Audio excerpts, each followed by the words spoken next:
was one of the many players captured by the cameras going through the paces at the WACA.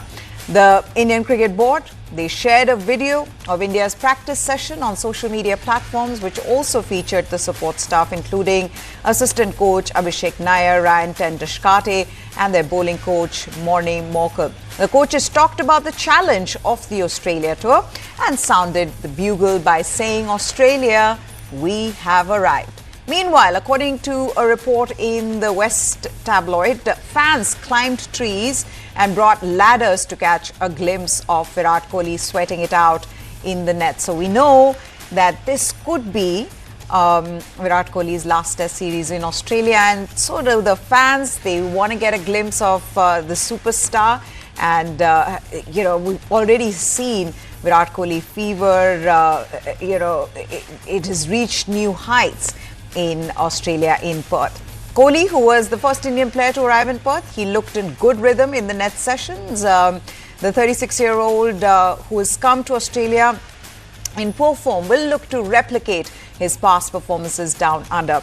Following the Perth Test, India and Australia will travel to Adelaide for the pink ball test at the Adelaide Oval. That's starting on 6th of December.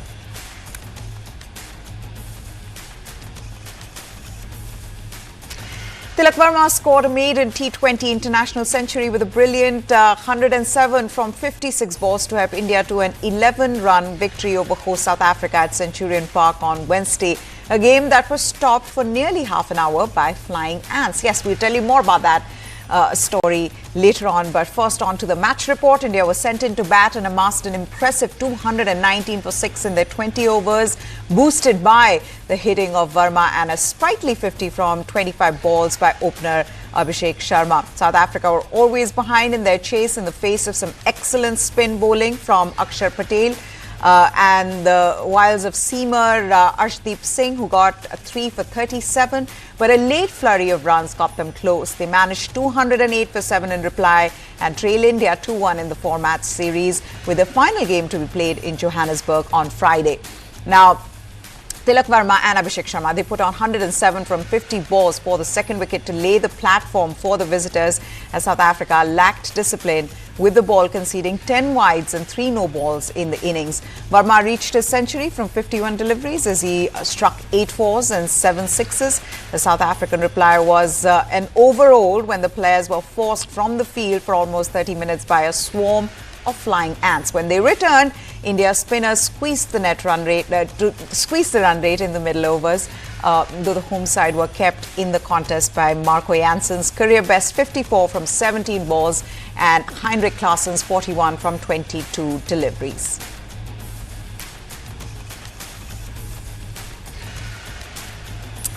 The third T20 match between India and South Africa was halted, though, after just 1 over being bowled in the second innings by India. The reason was not adverse weather conditions. Instead, the match had been halted because there was a sudden swarm of flying ants which engulfed the Centurion Stadium on Wednesday. It was quite bizarre, really. The India-South Africa match was restarted at 11:10 p.m. after inspection. There were no overs lost due to the delay in the game. When the match was halted, South Africa were batting on 7 runs for the loss of no wickets after 1 over from Arshdeep Singh.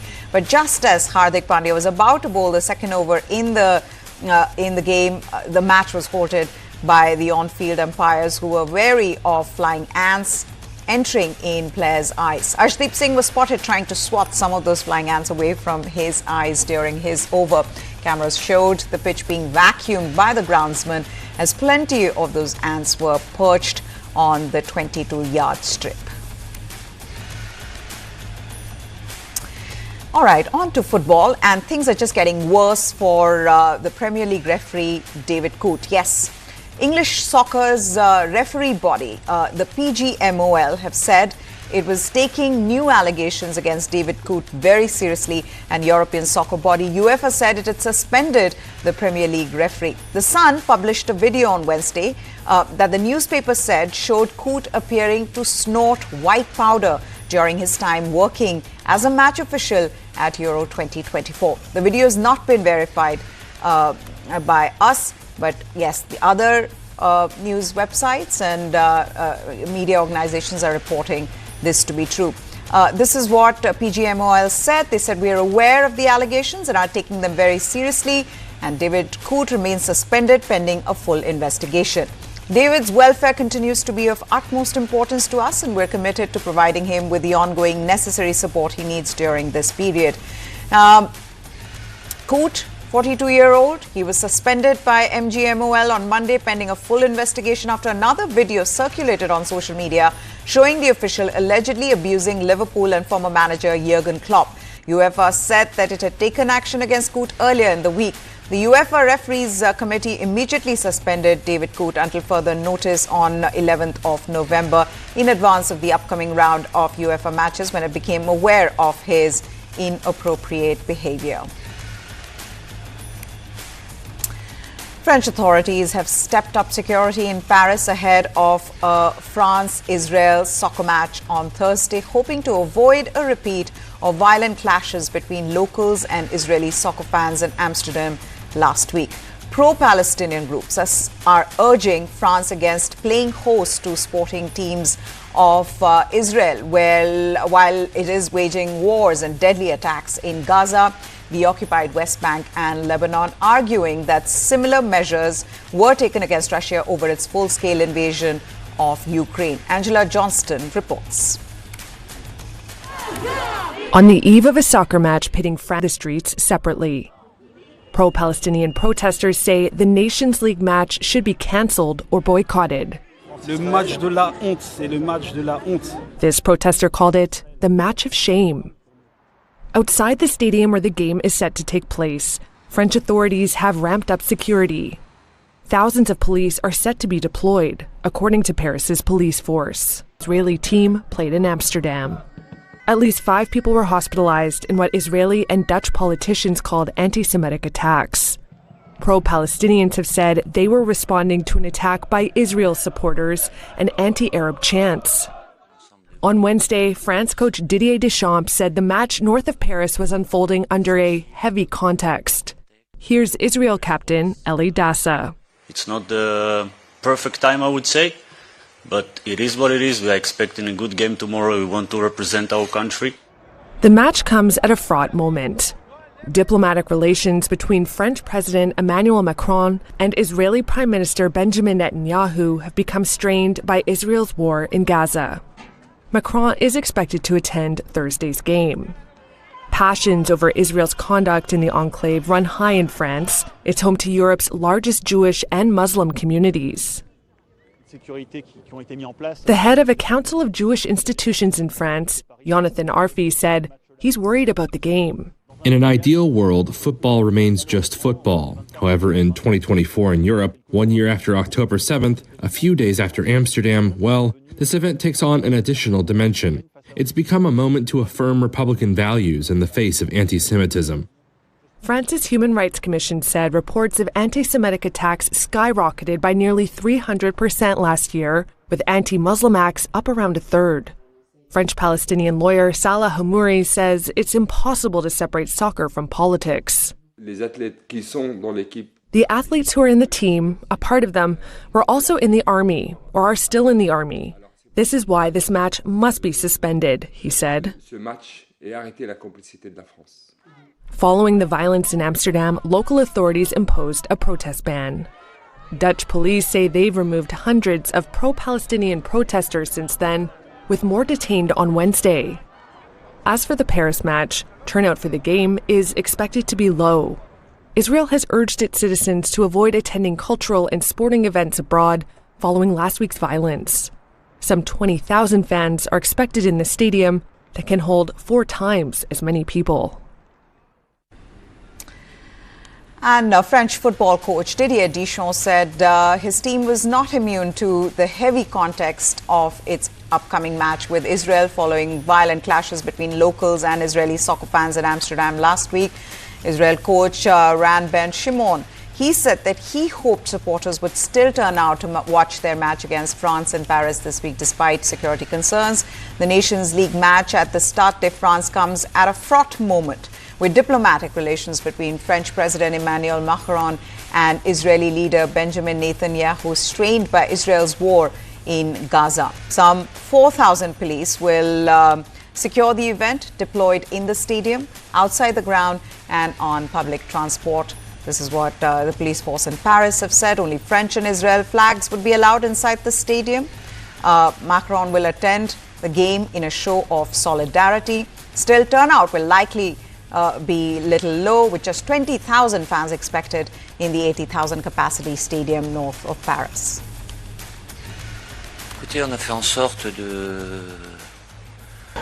We have made sure to prepare for this match as normally as possible.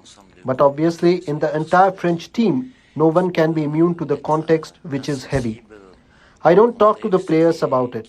Obviously, this has consequences when it comes to the number of supporters present tomorrow and everything that goes with it. We will make sure that it remains a football match despite everything. Everything is fine. First of all, we want to thank the French government for the security we received right here. At the moment, everything is fine. We are feeling safe. And again, I want to thank the French government for the quiet environment they supply for us. And of course, it's not the ideal thing, but in the end, this is what it is, and we are thankful for that. I think in these days, to use the word difficult, we cannot do it. Difficult is for the people who fighting in Israel to bring peace to our children and to our future. This is difficult. For us, we have to make this adaptation, and I know to make the separation between the situation in Israel and the football. I don't want to use this situation in order to prepare an alibi, because I'm a sportsman all my life, I was there. But I want to tell you, when we are outside the pitch, we have big difficulties in the national team to hear bad news from Israel. It affects us a lot. We are part of our people. This is the national team of Israel. Harry Kane and his England teammates hit the training pitch before travelling to Athens, where they will face Greece in the Nations League on Thursday. England are second in their group with 9 points behind Greece, who have won all 4 games so far. England's interim boss, Lee Carsley. His aim is to help England gain promotion to League A before he returns to managing the under-21 side.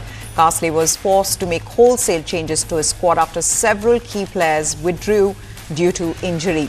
England play Greece away, followed by Ireland 3 days later at Wembley. But 9 players, some of them regular starters who were called up by the interim boss, have pulled out due to injury. The skipper Harry Kane, he hit out at these missing players, saying country must always come before club football. Manchester City's Jack Grealish and Phil Foden, Arsenal's Bukayo Saka and Declan Rice, Chelsea's Cole Palmer and Levi Colwill, Liverpool's Trent Alexander-Arnold, Southampton keeper Aaron Ramsdale and Everton's Jared Branthwaite. They withdrew from the squad. A minute.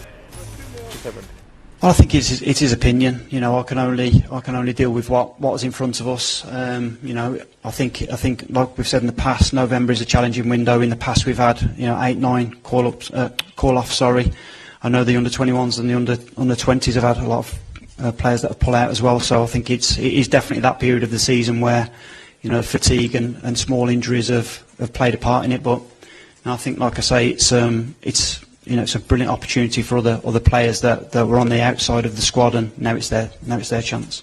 Yeah, exactly that. I think the players who aren't here, like Lee said, we can only focus on the players who are here, and the players who've got are top players. Like that's not in question. So it's just an opportunity for them to go and shine and do what they do best. I play with a lot of them, so I can tell you that they're really good players. Like you said, I've won with them. So yeah, they'll take the opportunity, I'm sure.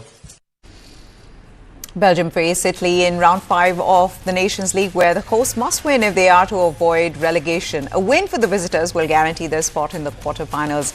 Italy have surged ahead in Group A, having registered wins over Israel and France, while Belgium are coming off a loss to France in their last game. Belgium's squad have evolved rapidly over the last 2 years, with many players coming to the end of their international careers, notably Eden Hazard and Jan van Togen, who is the country's most capped player with 157 appearances. Kevin De Bruyne has taken over as captain but asked for time off from the national team over the last 2 months, while goalkeeper Thibaut Courtois He remains in self-imposed exile after a fallout with the coach. Belgium sit in third place in Group A2, needing to beat Italy and then Israel in Budapest on Sunday in their last two matches to stand any chance of a top two finish. Even then, they will also need other results to go their way. Finally, Belgium get Napoli striker Lukaku back for the first time since Euro 2024, as he had taken time out to regain full fitness at club level.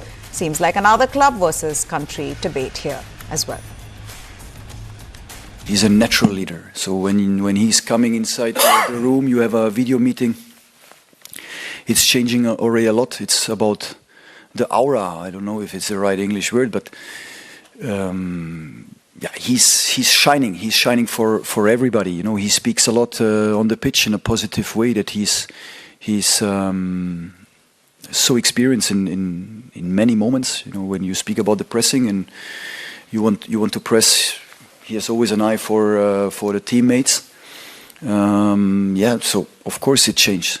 It changed, and we are happy to have him because he's a natural leader, and that's what we need. South African Football Association President Danny Jordan appeared in court after his arrest over allegations he used the organization's money for his own purposes. A leading figure in bringing South Africa the 2010 World Cup, and the country's current Football Association president, Jordan, was arrested on Wednesday after allegations that he used the organization's money for his own purposes. Look at this story for more. No, I think South African Football Association President Danny Jordan was arrested on Wednesday over allegations he used the organisation's money for his own purposes. A leading figure in bringing the 2010 World Cup to South Africa, Jordan had tried to get a court to halt his imminent arrest on Tuesday and denies any wrongdoing. The arrest stems from a raid by police on the SAFA offices in March. A police spokesperson said at the time that between 2014 and 2018, Jordan used the organisation's resources for his personal gain. That included, police said, hiring a private security company for his personal protection and a public relations company without board approval.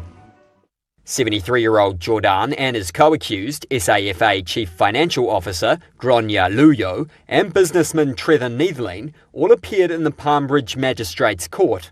The trio were all granted bail. They have been warned against contact with the list of 19 potential state witnesses who could testify against them. Neither Jordan nor the SAFA responded to a request for comment from Reuters. The case has been adjourned to December 5th. Sebastian Coe soft-launched his bid to become the next president of the International Olympic Committee on Wednesday, saying it was a role he feels he's been building towards his whole life and that the organization is ready for change. The World Athletics president, one of 7 people bidding to replace Thomas Bach in what would be the culmination of an extraordinary successful sporting career. He said that the IOC needed clear-cut policies to protect women's sport to avoid scandals such as the one in boxing at this year's Paris Games. Multiple world record holder Coe won back-to-back Olympic 1500 meters gold medals, and after a diversion as a member of parliament delivered the hugely successful 2012 London Olympics. He became WA president in 2015, initiating widespread reforms, and has had a long commercial career in sports marketing. The ability to bring people with you on a clear-cut reform agenda and have policies that are not left in ambiguity. And I think I've shown that in the way we've dealt geopolitically with issues, certainly the way we've dealt with the protection of the female category, and some of the other issues that we had to tackle head on, transfers of allegiance, the presumption that an athlete that is born in a country should actually end up competing for that country unless there are exceptional circumstances. Yeah, but these are all the decisions that we made on behalf of the sport that I worked with people to secure. Look, I think in this space, the clarity of policy is absolutely vital.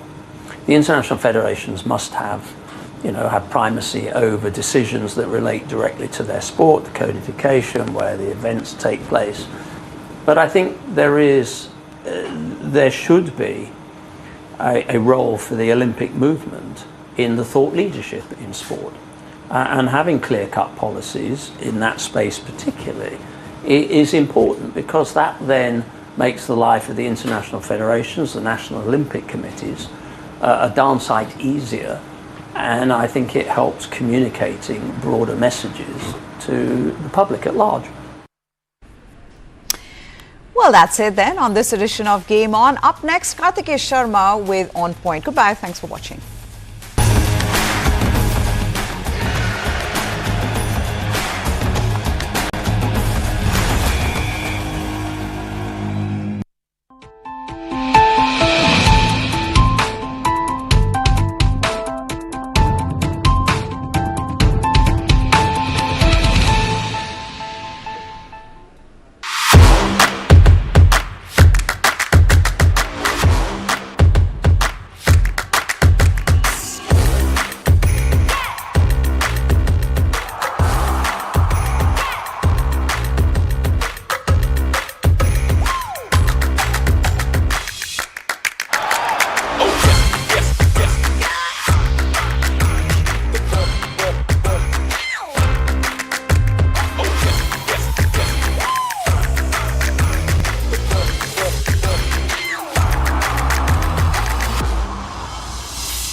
Cooking is an act of love. The first act of love we receive from our mothers in the families.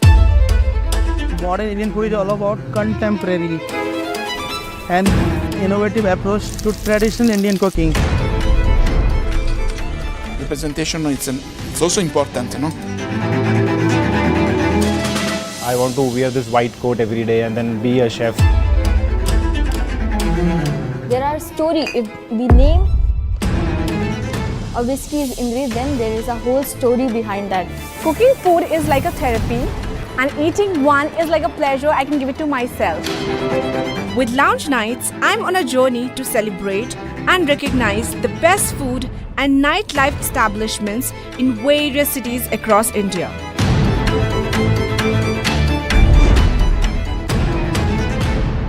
Radico presents Lounge Nights every Saturday and Sunday only on News9 Live.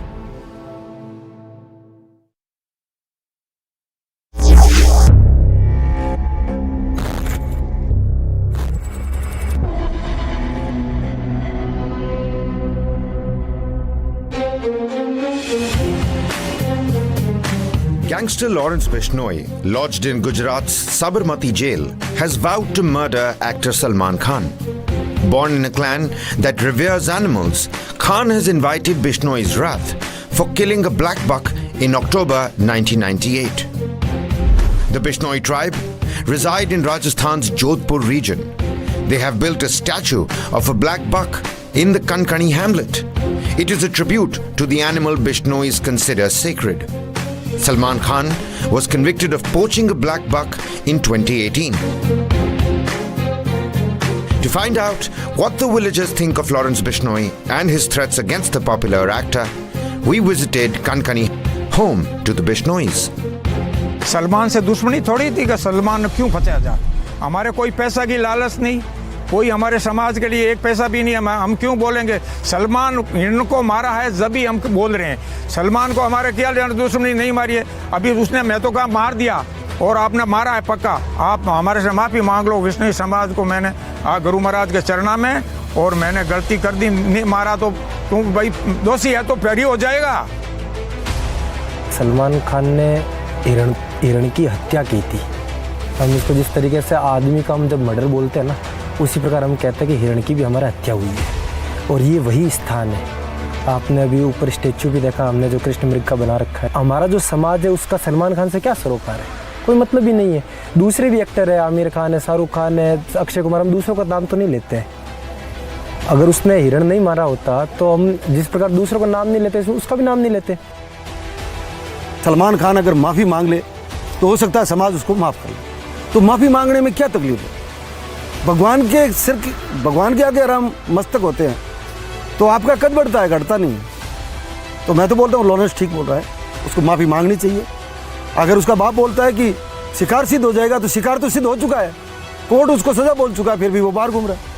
The Bishnois are known for their commitment to conserving the Thar Desert's biodiversity and zealously defending its flora and fauna. Legend has it that Guru Maharaj Jambaji established the faith in Jodhpur in 1485 AD. हमारा जो विश्नोई समाज है, इसकी संस्थापना गुरु जंबेश्वर भगवान ने की थी आज से लगभग 550 साल पहले। तो आप तब से अगर देखेंगे ना, उस टाइम ग्लोबल वार्मिंग, ये जो पर्यावरण परिवर्तन जितना हो रहा है, इन सब के बारे में किसी ने कल्पना तक नहीं की थी। लेकिन हमारे जो गुरु जंबेश्वर भगवान ने जिन्होंने 29 नियम दिए, उन्होंने आज से 550 साल पहले हिरण का, पेड़ पौधों का, और इसलिए हिरण जो है वो हमारा एक, हम उसको है ना एक आइडियल मानते हैं और उसकी हम पूजा करते हो। हमारे ना गुरु जंबेश्वर भगवान ने उसका उपदेश भी दिया है और उसके नाम पर हम साथ ही साथ में सभी जीवों की हम रक्षा करते हैं। Residents of the hamlet say they will forgive Lawrence Bishnoi if he apologizes to the members of the community. They say Bishnoi is one of their own. Some of them go on to say Bishnoi was falsely implicated in several cases. The Bishnoi gang, which shot to the spotlight after the murder of singer Sidhu Moosewala in 2022, again made headlines after the firing incident outside Salman Khan's Mumbai house in April 2024. The gang is also being probed for the murder of politician Baba Siddiqui. जैसे ना अपने परिवार में होता ना, किसी का मान लो हत्या हो गई, उसको अगर न्याय नहीं मिला तो सभी लोग उसके लिए जब तक उसको जस्टिस नहीं मिले तब तक हमेशा प्रयास करते रहते हैं। वही प्रयास हमारी तरफ से लॉरेंस कर रहा, हमारा पूरा समाज कर रहा साहब। और लॉरेंस को जब ये पता चला, और शायद मेरे को जहाँ तक पता है कि जोधपुर कोर्ट के अंदर सलमान खान भी पैसे में आया हुआ था और लॉरेंस बिश्नोई भी वहीं था, तो उसको उस टाइम अवसर मिला और उसने कहा बिल्कुल कि भाई जब तक सलमान खान माफ़ी नहीं मांगे, एकदम ये सर ये धमकी नहीं है सलमान खान को, ये हमारे समाज की मांग है सर, धमकी और मांग में अंतर है सर। अभी हमारे देख लो कि हमारे सब सोशल मीडिया पर ये सब न्यूज़ के माँ चला है कि विश्नोई गैंग, हम विश्नोई गैंग में आते हैं क्या? हम तो पर्यावरण को बचाने के लिए हैं, हमारी समाज पर्यावरण है। ये जो शब्द आ रहा है विश्नोई गैंग, कितना सर कहाँ तक जाए? जैसे हमारा जो समाज है पेड़ पौधों के लिए, जीवों के लिए अपना बलिदान दे रहा है, किसी और की जान कैसे लेगा सर? हमारे धर्म के अंदर, हमारे समाज के अंदर, सनातन धर्म के अंदर और विश्नोई समाज के अंदर सबसे प्रमुख जो चीज़ है वो है अहिंसा। अहिंसा परमो धर्म, आदि अनादिकाल से चला रहा sir. The black buck poaching case has been on since 1998. Actor Salman Khan is out on bail, but the Bishnoi community's pursuit of justice is far from over. For them, it's a matter of honor and commitment to wildlife.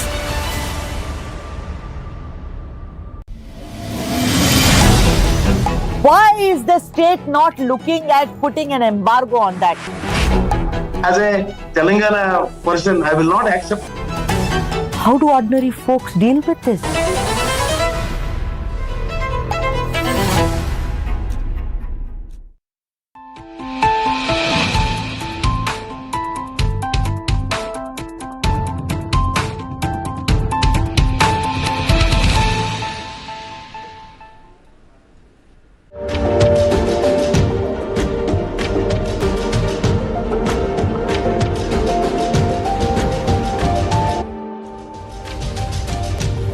Welcome to News 9. You're watching On Point with me.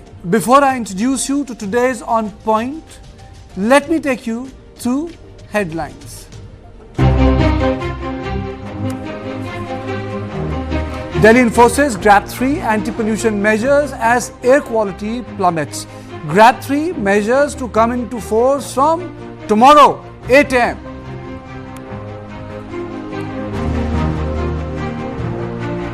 Centre reimposes AFSPA in Manipur 6 police stations, including Juribam.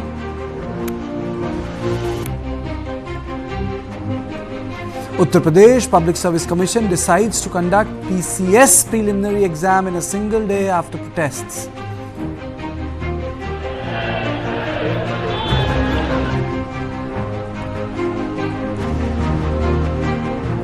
Dominica to honour Prime Minister Modi with its highest national award.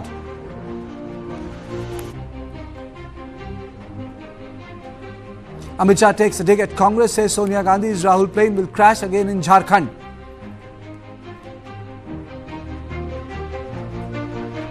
Rahul Gandhi accuses BJP of snatching big projects from Maharashtra and shifting them to Gujarat.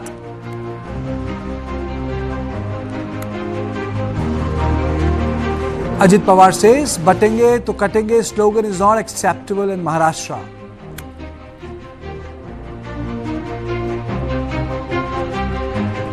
Madras High Court denies anticipatory bail to actor Kasturi Shankar over comments on Telugu migrants.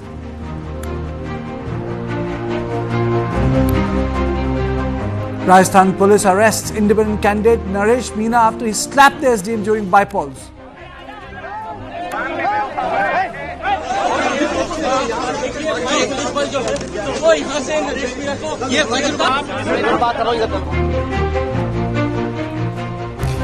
Bangladesh is steadily slipping towards Islamism and theocracy. Since the ouster of Sheikh Hasina, violence against Hindus has been on the rise. Bangladesh's interim government is also trying to dismantle the legacy of Mujibur Rahman and Awami League brick by brick. This was recently reflected in the removal of the Mujibur's photo from the President's office. In the latest development, Bangladesh's Attorney General MD Asaduzzama has proposed significant constitutional changes advocating for the removal of word secularism. He argued that